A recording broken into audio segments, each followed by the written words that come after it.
Hi, பாருங்கள், இனிப்பு போண்டா கஜடா எப்படி செய்யுதுன்னு பாருங்கள். ஆனால் செய்யும் போது யாரும் எனக்கு வீடியோ எடுக்க ஆள் இல்லைன்னு சொல்லிட்டு செஞ்சு முடித்த பிறகு தான் தட்டில் வச்சு காமிக்கிறேன். செய்யும் போது ஆள் இருந்திருந்தால் அது எடுத்து எண்ணெய் சட்டி இருந்து ஒரு ஆள் வீடியோ எடுத்தால் ஒரு ஆள் போட்டு எண்ணெயில் போட்டு எடுக்கிறதுனால என்னால் எடுத்துக்கிட்டே செய்ய முடியல. கஜடா எண்ணெய் மாவு, அரிசி மாவு, ரவை, சர்க்கரை, இது 3 தான் கஜடாவுக்கு. இந்த ரவை போட்டுக்கணும்.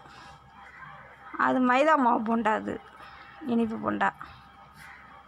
மைதா மாவு போண்டாவுக்கு மைதா மாவு, அது கொஞ்சம் வெல்லம், கொஞ்சம் அரிசி மாவு, கொஞ்சம் சோடா உப்பு போட்டுக்கணும். அதனால கொஞ்சம் கெட்டியாக குழப்பி உருண்டை உருண்டையாக வர மாதிரி